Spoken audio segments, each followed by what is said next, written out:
Right. Hi, folks. This is Ani King with allcounselors.com here with another inclusive therapy webinar. Everyone, feel free to take a couple of minutes to get situated and comfortable. I will let a few more people come in and we'll get introductions going. I'm going to drop a couple of quick things in the chat for folks just so that it's there. If you have any questions at all, feel free to hit your chat button at the bottom of the screen, or you can hit raise hand and I'll check in with you to see what your question is. Here today, we are going to get started in about 2 minutes.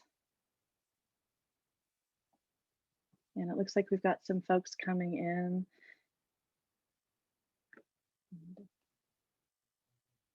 All right, so today we're here to talk about transgender and non-binary affirmative care with Rae McDaniel, who is located in Chicago, right?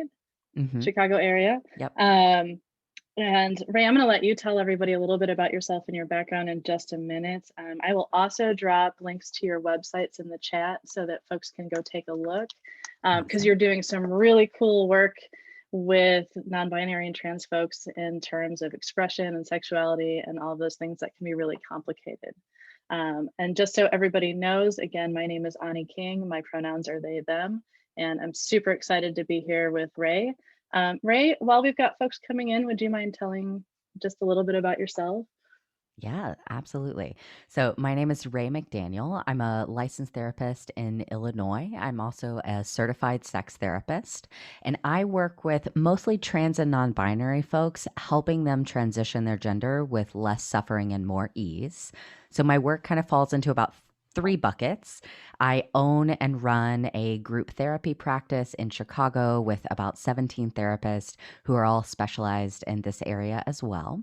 I also run GenderFck the Club, which is an online group coaching community for trans and non binary folks who want to transition with less anxiety and more pleasure and more joy and curiosity.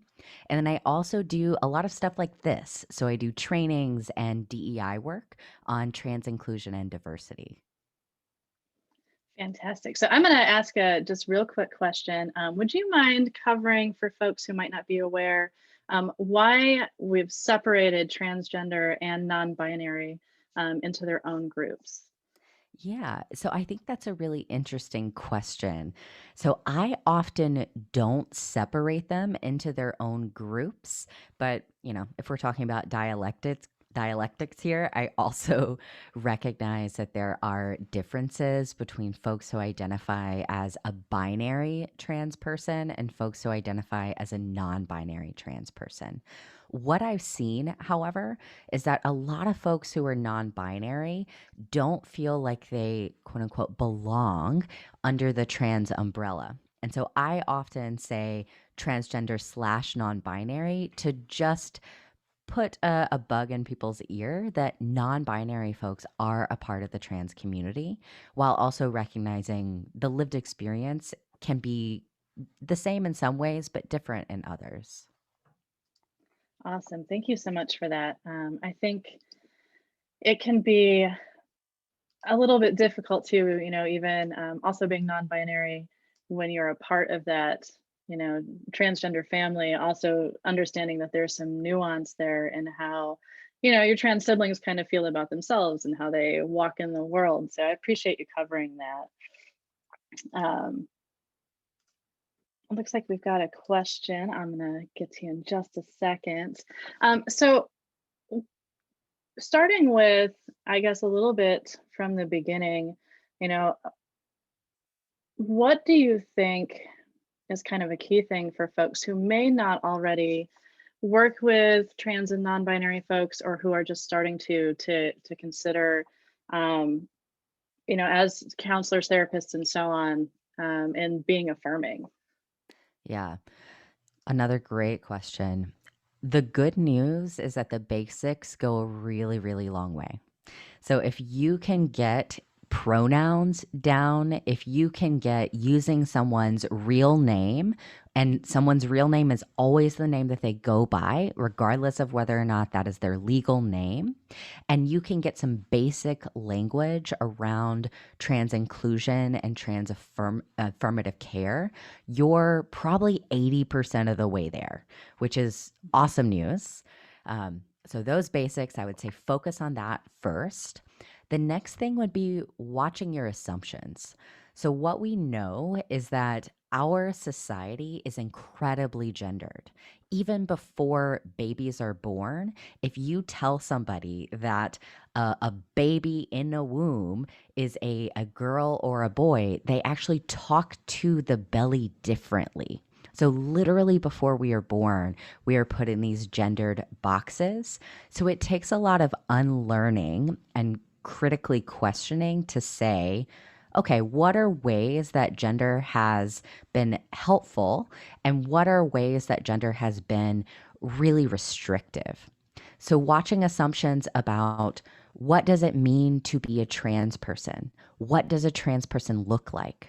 Watching assumptions about if a trans person wants to medically, legally, and or socially transition, because not everybody does. It's questioning our assumptions about what does it mean to be masculine? What does it mean to be feminine? And I think the core of what I teach is that gender transition is a process of self growth. So if we view it from that frame, then it is a lifelong process of simply becoming more authentically who you are. And that takes so much of the pressure off.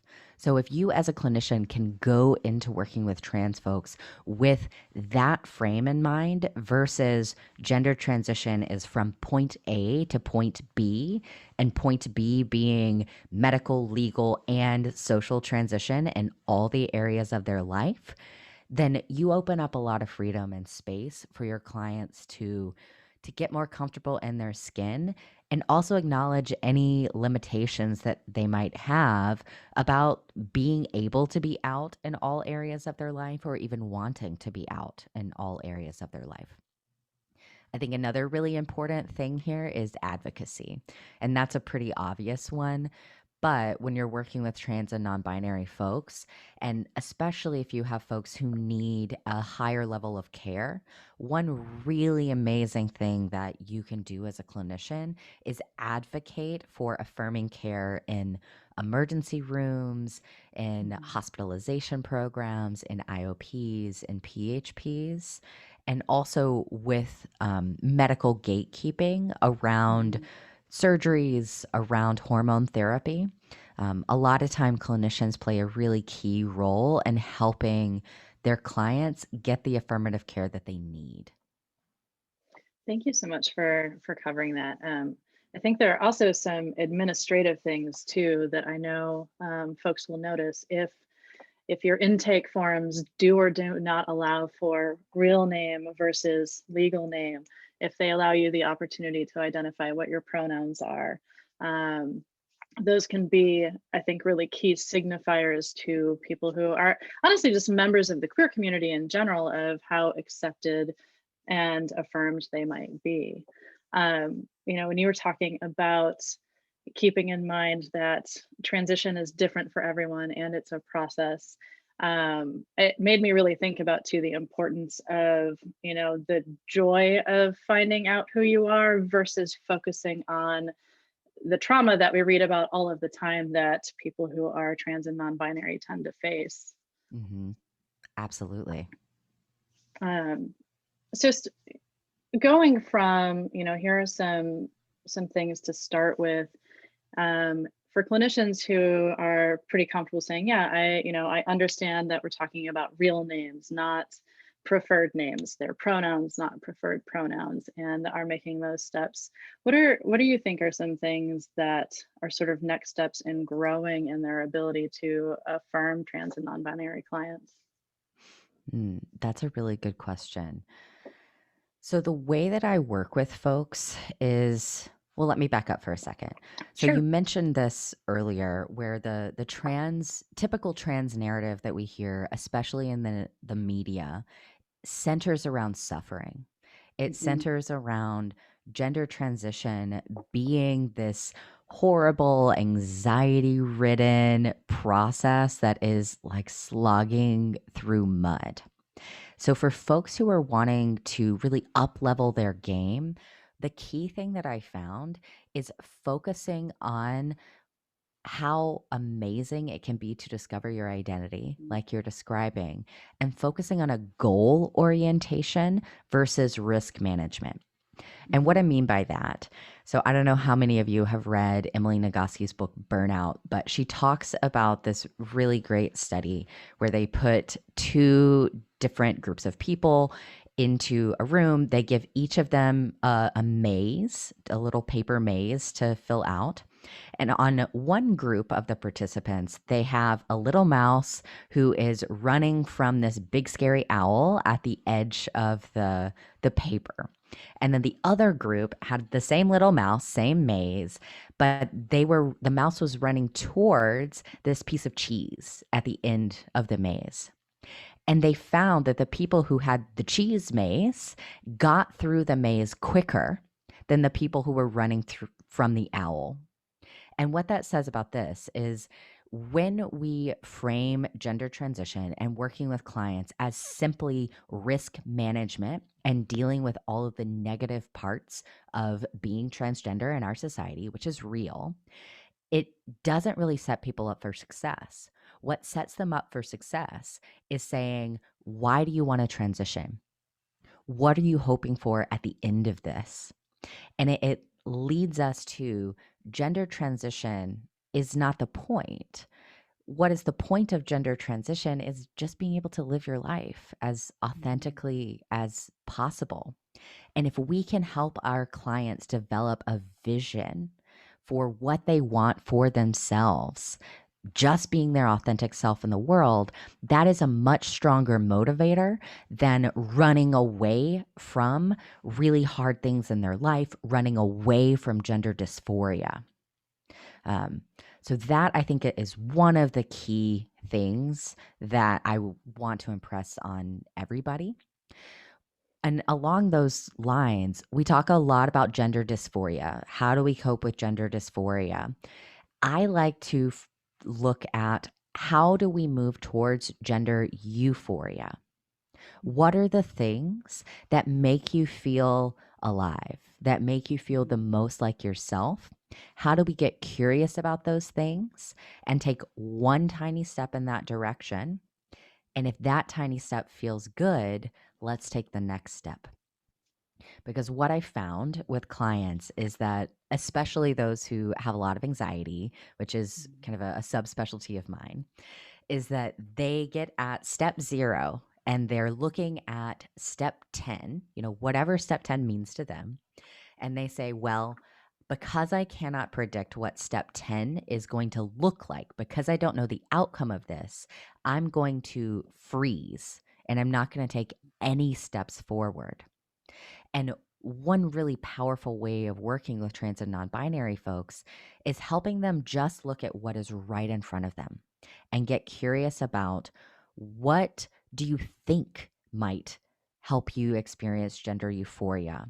Let's take one tiny, tiny, easiest step in that direction. And then we stop, we assess, and then we take the next tiny step instead of worrying about step 10.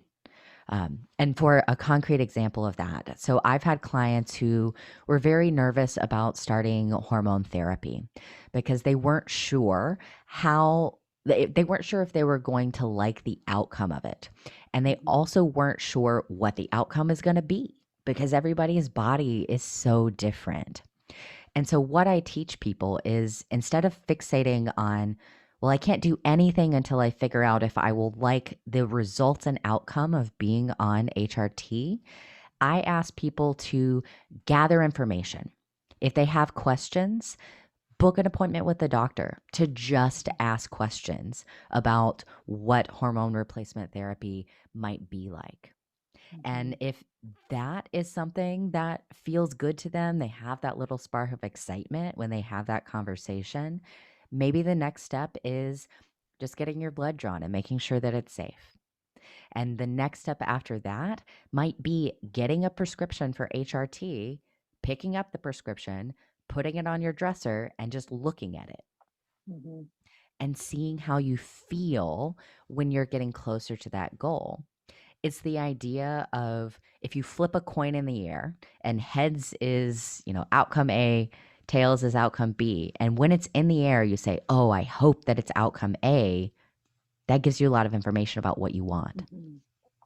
Um, And another thing about HRT specifically that I talk about is sometimes starting, even taking a dose or two of hormone therapy can be the thing that gives you the information you need about whether you want to continue. So Mhm. hormone therapy is not an escalator. You can start and stop at any time, and the changes don't happen overnight. So you always have an ability to say, okay, well, I don't like this thing that's happening in my body. You can slow down or stop hormone therapy at any time. And usually, if you're being mindful about it, if you're not liking an outcome, you can catch that pretty early and Mhm. then make adjustments from there. Now, what we know from the research is that gender expression and actively exploring your identity through the way that you want to present yourself can be a really powerful way to explore your identity. So what I mean by that is if you look at teenagers, they kind of Mhm. try on all of these different identities. They try on different ways of expressing themselves. They try different hobbies, different interest. And that is how they discover who they are. They don't sit there and say, well, who am I? Let's figure that out completely and then decide how I want to express that. This is the same idea. That makes a ton of sense. Anecdotally, I one of my children and their friends are a group of very cool, very fun trans kids. And one of the ways that they kind of try on who they are is I think their names will change. Sometimes it's a couple of weeks, sometimes it's a couple of years. And I really enjoy that because there's something really profound about choosing your own name. And I think that Hmm. we all do it even to a lesser extent with nicknames. And, yes, my full name is Michael, but I would prefer to be called Mike. And like just that idea of how does the sound and language I'm using best say who I am in this moment? Absolutely. And that's something that I think is really profound for cisgender folks as well. Hmm. Everything that we're talking about also applies to cisgender folks mindfully engaging with their gender and Hmm. knowing you don't have to keep the name that you were given at birth. You don't have to fit into a box that our society says that you need to, regardless of whether you are cisgender or trans. Yeah. And, the idea that gender roles are roles, they're kind of meant to be examined and they're meant to be looked at in is this serving me or is this not serving me? And when Hmm. the answer is no, cisgender, transgender, non-binary, taking a step towards, okay, what would? That makes a Exactly. lot of sense.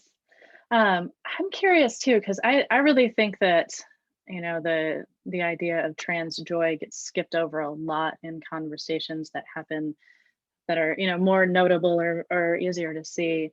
What are some ways you think that clinicians can kind of help, aside from the ones you've already mentioned, but help Hmm. bring out that expression of joy and affirm that expression of joy?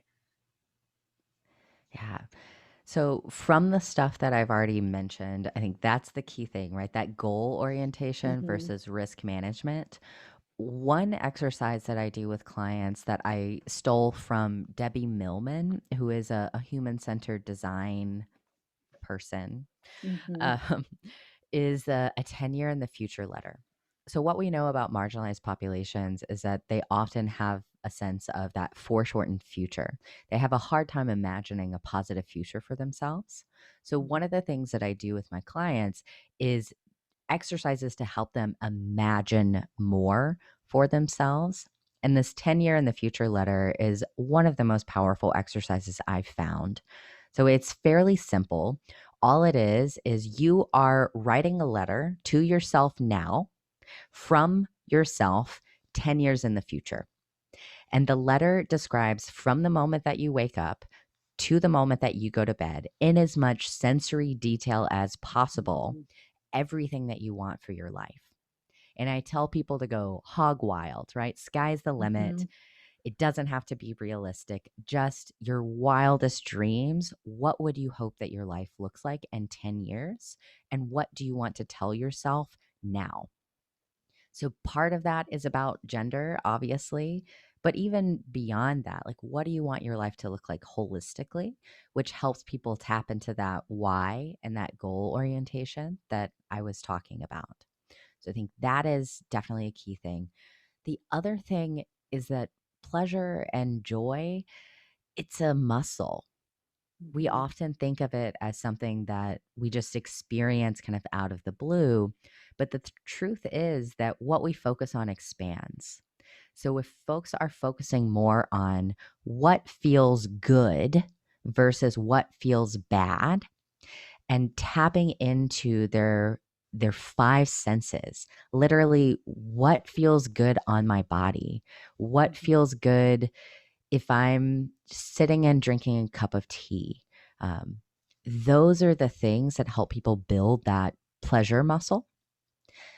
The other thing that I think is really important in helping people develop that confidence and develop that sense of ease and pride is boundaries, which Mhm. again seems like a really obvious thing. But what I found is that a lot of the trans and non binary folks I work with feel like their identity is a burden.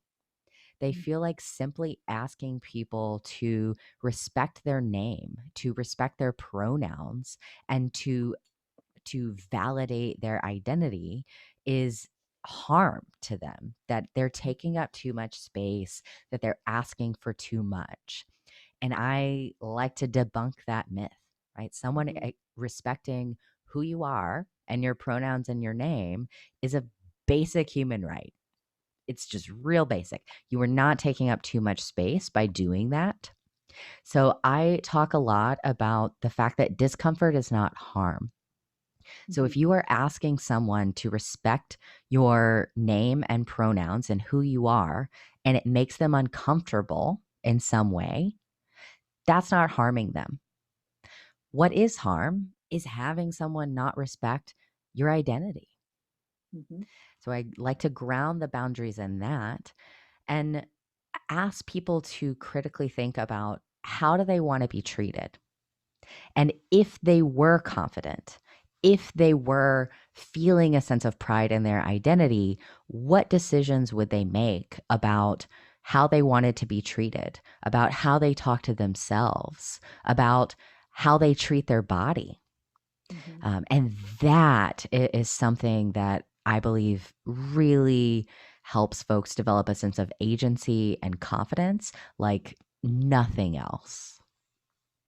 That's such a huge thing. I was thinking about, before the pandemic, I worked in an office with a lot of people, and I would spend a lot of time with folks trying to honestly to move the company forward in some affirming ways. And then after I left the company and came out as non-binary, I found that even though I was really comfortable standing up for other people, that it was a really big step forward to say, actually, my pronouns are they and them, or Hmm. actually, I don't identify in this way. And the first few times were that kind of like, oh my gosh, like what will this reaction be like? But then over time, it got easier, not only to say it, but to also sort of, not take that little bit of critical damage every time you have to point it out. Cause I think there's Hmm. that anxiety around, okay, if I say this, how will they react? Not Yeah. just, am I putting them in a harmful place in some way, but am I putting myself in a harmful place by standing out there? Because we are constantly absorbing, from the media, all of the trauma and all of this and that, so that Hmm. your brain always imagines the most in the wrong direction, and it can be really hard to get past that. Yeah, it really can. And it is so nerve-wracking to stand up for yourself in that way. Hmm. And I also want to name, like, sometimes it is a legitimate safety issue, right? Standing Mhm. up for yourself is not something that everyone can do in all the areas of their life because it might not Right. be safe. So I talk a lot about the fact that authenticity is about being your most authentic self, but also keeping yourself safe. So if Mhm. being authentic means that you don't stand up for yourself because it would be financially damaging, maybe your job would be in jeopardy, then that's a Mhm. legitimate and authentic choice to keep yourself safe. Um, so I think that is Yeah. definitely an important caveat. And my brain had something else, but I lost it. Maybe I'll think of it in a minute. Maybe it'll come back. Yeah. I think that that safety piece, you know, it is as important as looking at joy and looking at all of these other things. Um, and what are some ways that, you know, the clinicians can help their clients kind of determine what is safe, what is unsafe? Mhm. Because there is some of that, you know, there have been times where I've confronted people who I'm very close to and felt more anxiety over it than I might necessarily in a place where the danger was actually a little bit higher. Yeah, absolutely. And I think that makes sense, right? Because the people that you're close to, there is more emotional vulnerability there. A stranger on the street, like, maybe it is physically unsafe, but it's slightly less emotionally vulnerable, I Hmm. think, often.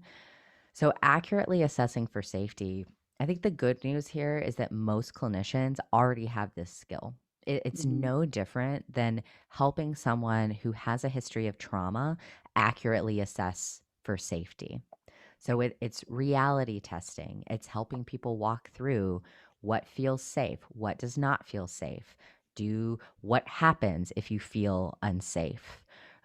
The same way that you would with someone who is hyper vigilant around something like sexual trauma or Hmm. familial trauma.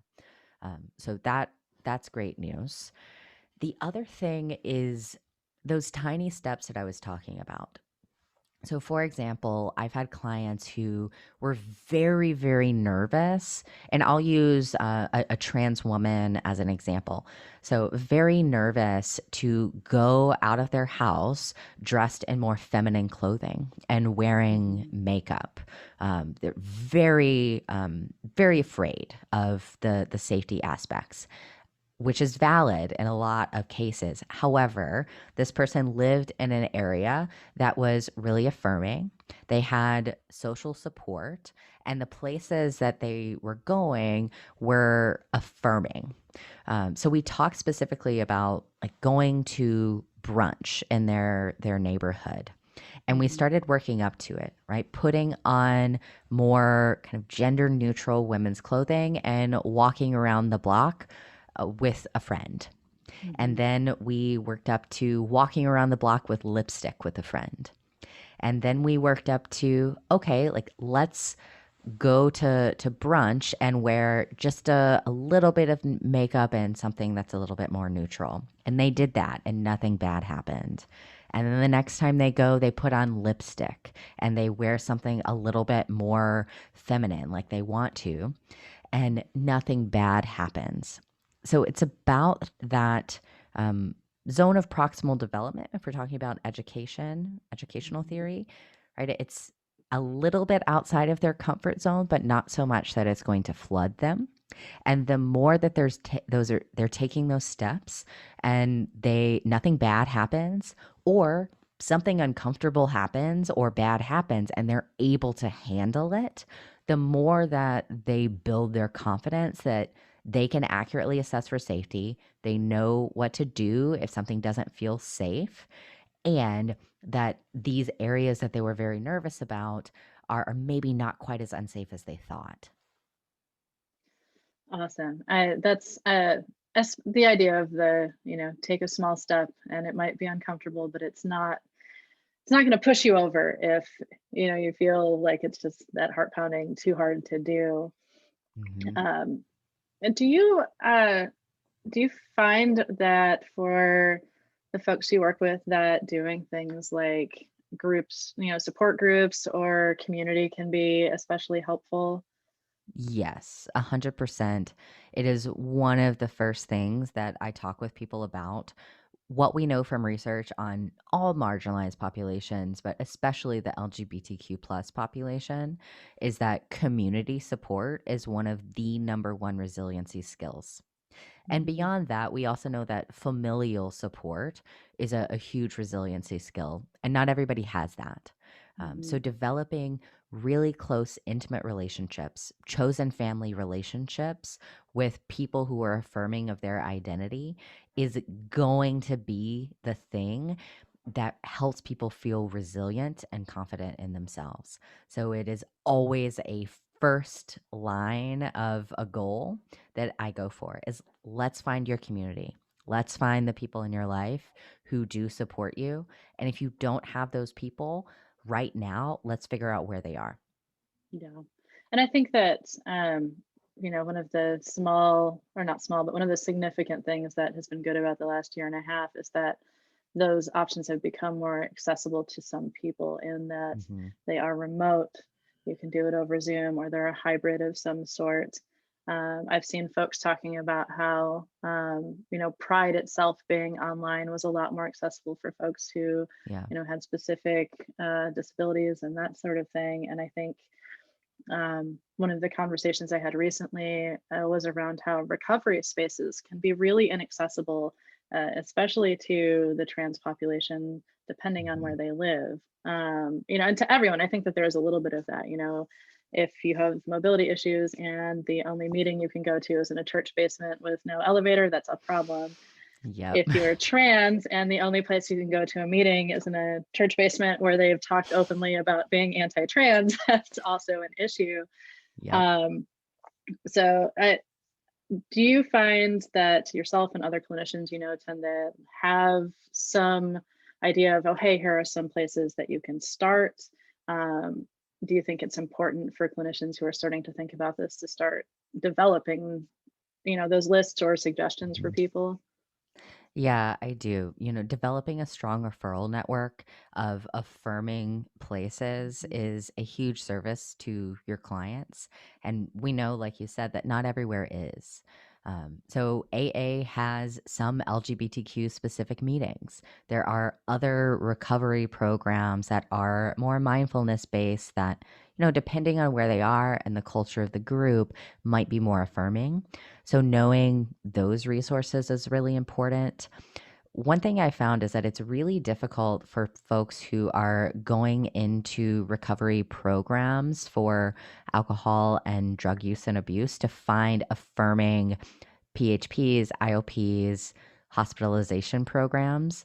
So having a list of these are the places I know that they are able to handle trans and non-binary folks in an affirming way, which means letting them use the bathrooms that they want, being able to put them in the housing that best fits their identity, making sure the environment is not transphobic and that there is recourse if other members of the recovery program are being transphobic. Knowing those places is really key. There are some LGBTQ specific recovery programs. There's not that many. So Mhm. it's, not a requirement that somebody who identifies as trans or non-binary goes to one of those, but if it's available, it could be a helpful option because they're going to be a little bit more well versed in that. Um, I'm trying to think what else around this. I think those are the main things. The other challenging thing, though, that I see with clients who are in recovery or struggling with drug or alcohol use is that a lot, I would say the majority of trans, non binary, and queer events center around alcohol. It's very much a nightlife culture. And it Mhm. can be really difficult for folks to find events, social spaces that don't center around alcohol. So if you have ideas around some of those spaces, if you can have some resources for that, that can be incredibly helpful for someone who is trying to stay away from a very alcohol centric environment. That's a huge thing. That's one thing too. It actually leads into my next question is there's such a being able to go to a gay bar, it can be such an affirming experience. It can be Mhm. the first time that you're like, oh my gosh, my people, but also, has that sort of, what are the kind of spaces you can be in where you can find the same amount of community without having to worry about it. Either I'm in recovery or I just don't like to hang out and drink with people or Yeah. any of those Yep. reasons. The other thing is that, I know it can be hard for adolescents to find those safe spaces. Mhm. The area I live in, Michigan, there is one, teen LGBTQ group serving probably call it 25 or greater mile radius, maybe Oh 30. gosh. And they have some really specific age stuff because trying to make sure that it's not okay. There could be alcohol or there could be this and so on. Yeah. Um, and so there was a question we got in registration asking, what are some best practices in working with adolescents who are trans, non-binary, questioning? Mhm. So that is a really good question. I will say I don't personally work with anybody under the age of 18. So I'm not Mhm, going to be the expert on working with trans adolescents. What I will say is that, again, the basics go a really long way. And your space might be the only space where that adolescent is affirmed because at mhm, home, they might be getting constantly misgendered. The parents or guardians might not call them by the right name. So, just being able to validate on a very basic level their name and pronouns goes a really long way. Another thing is, honestly, a lot of the work with adolescents is about working with the parents and mhm, figuring out how can you communicate to the parents how they can be supportive. And one of the main things that is an issue is that a lot of parents of trans and non-binary youth feel like their child's gender transition is a is harming them in mhm, some way, right? They named their child one thing and they want to go by something else. And it can be really helpful to work with families to say, hey, parents or guardians, this isn't about you. Nothing is happening to you. This is not a rejection of you and what you have called this child. Your child is simply evolving and simply mhm, becoming more of who they are, which goes back to that discomfort is not harm.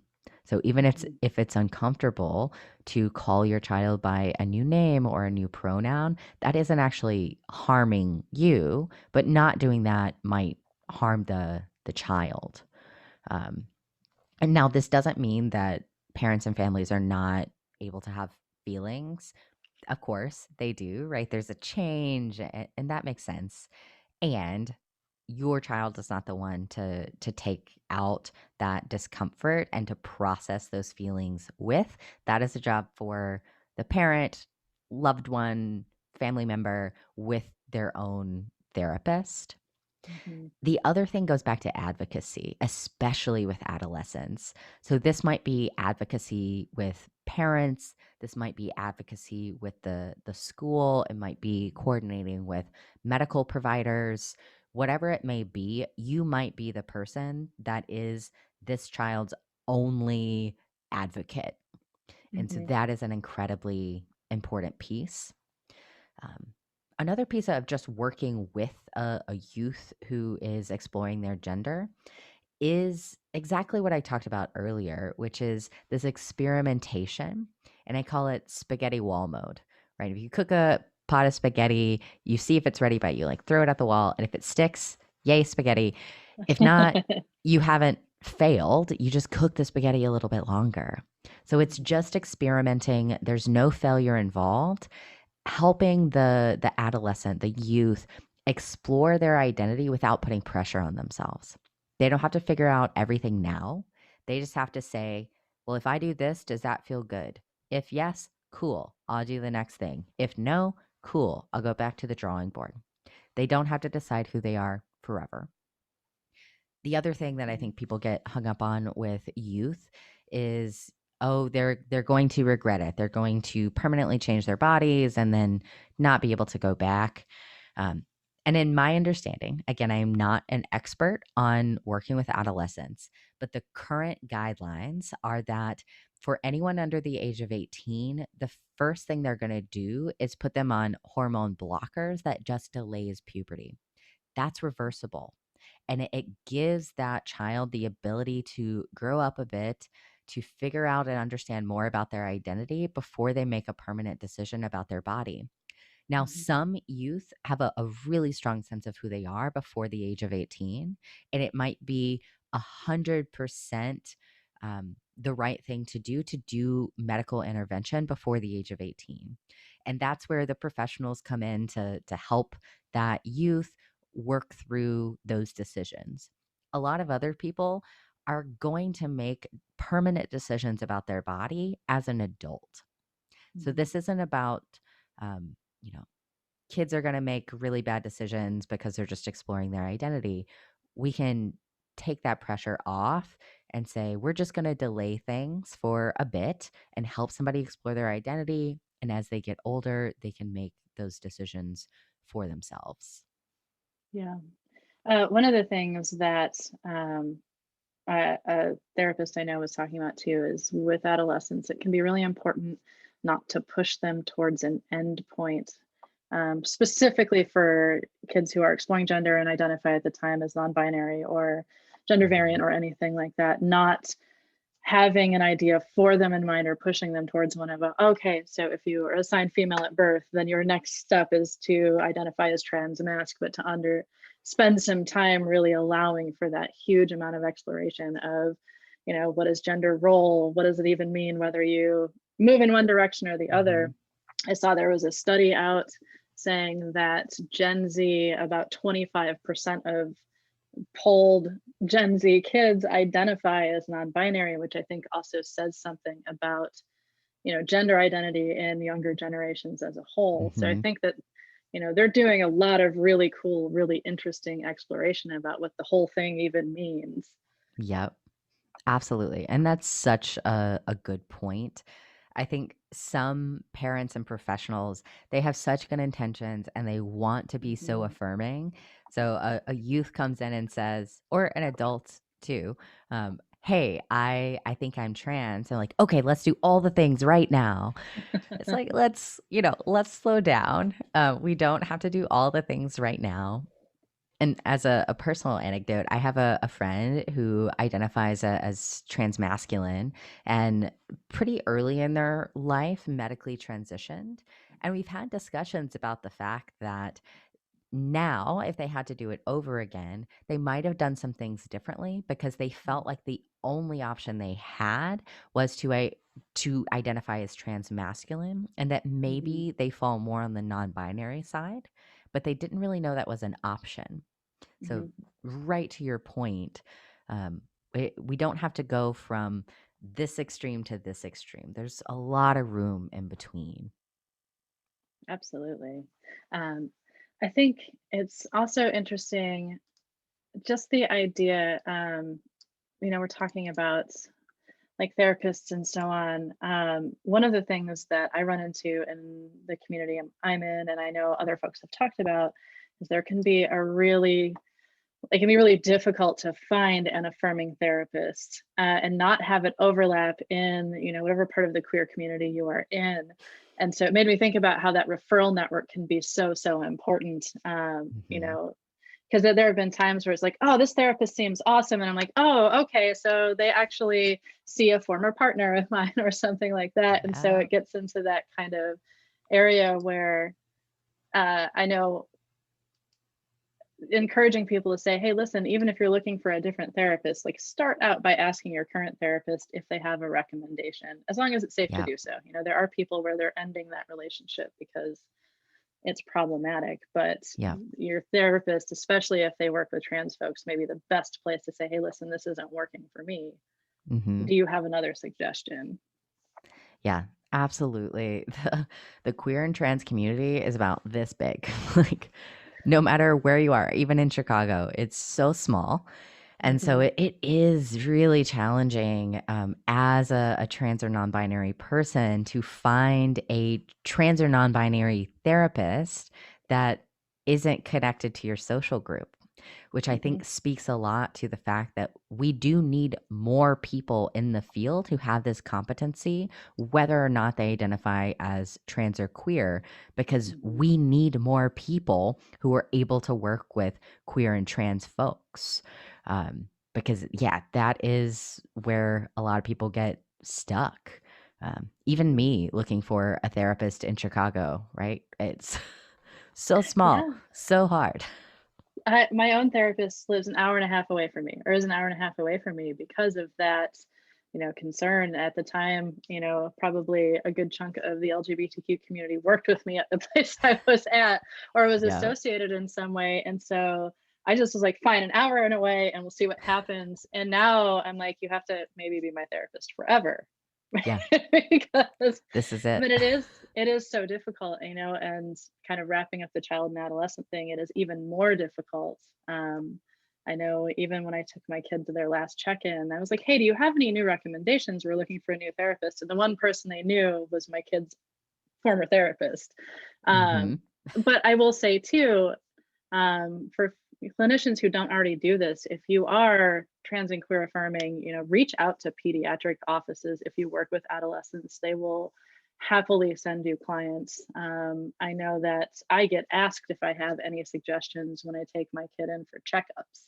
Hey, do you have Mhm. any folks who do this? Just because they know by virtue of the conversations of saying, hey, this is my kid's name, this is my kid's pronouns, here are my expectations.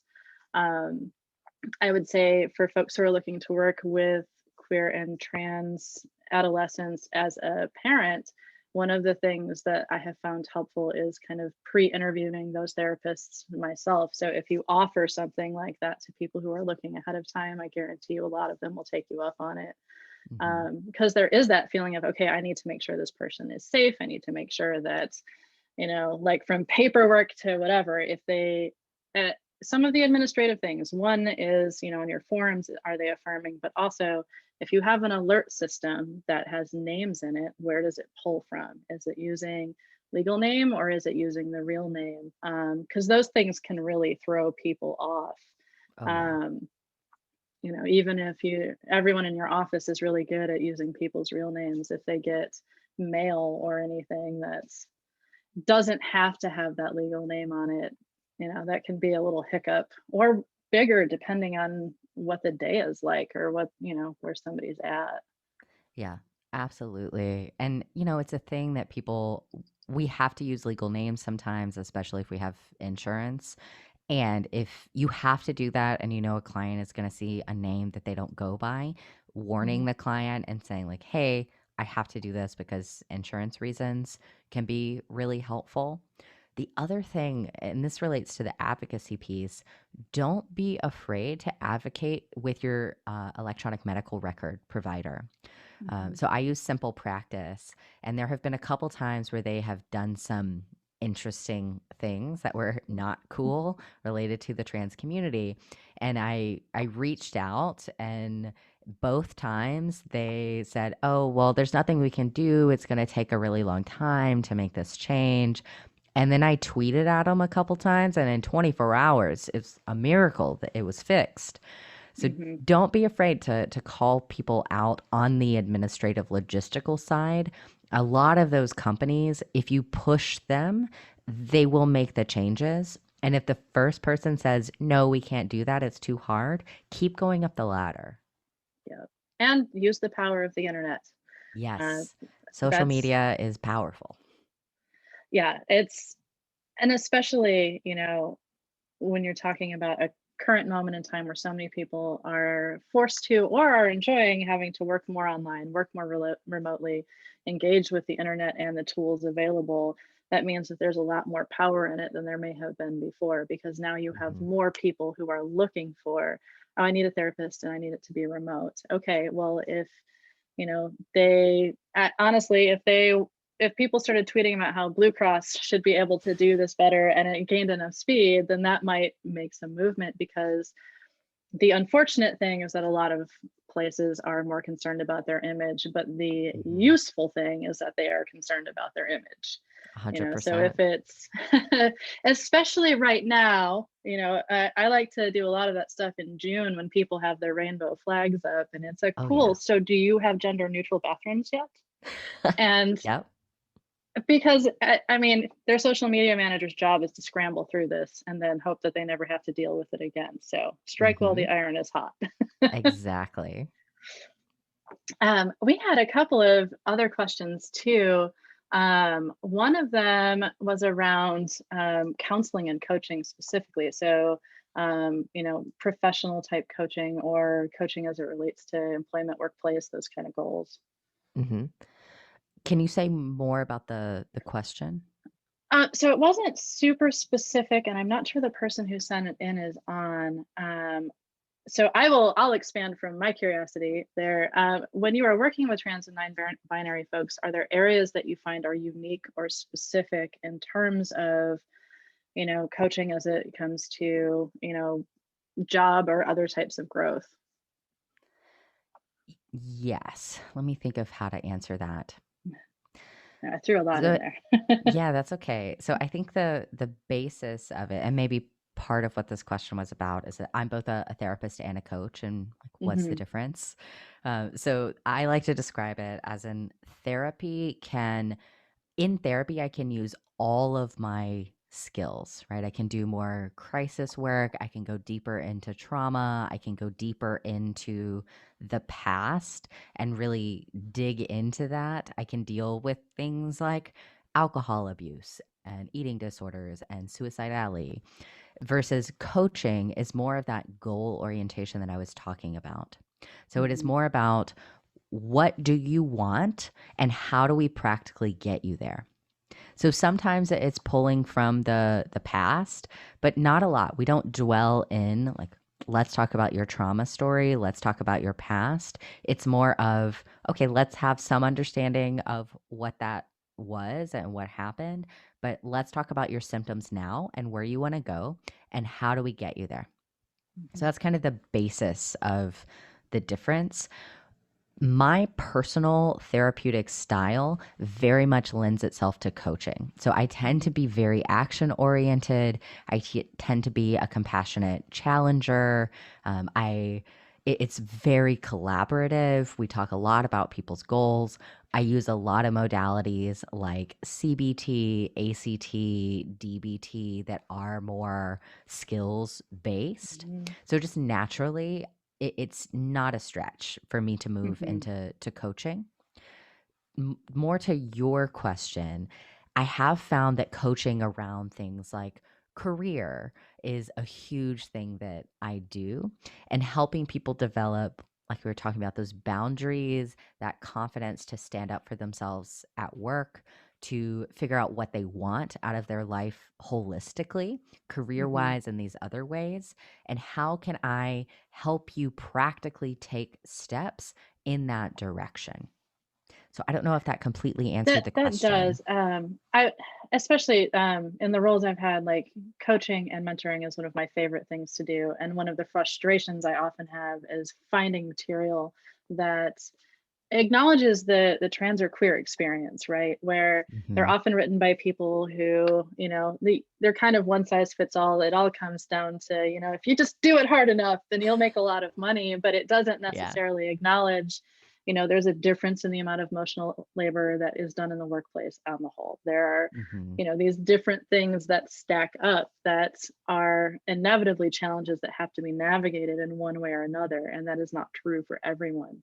Yep. So I think it's really cool that you have that focus and emphasis on that coaching because um, especially coming out of tech, there is such an absence of that formal, I'm here to help you grow. I'm here to understand what are your goals or figure out, if you don't have them yet, how do we develop them? How do we get you in a Yeah. place where you can do that and sort of partnering with somebody to walk them there.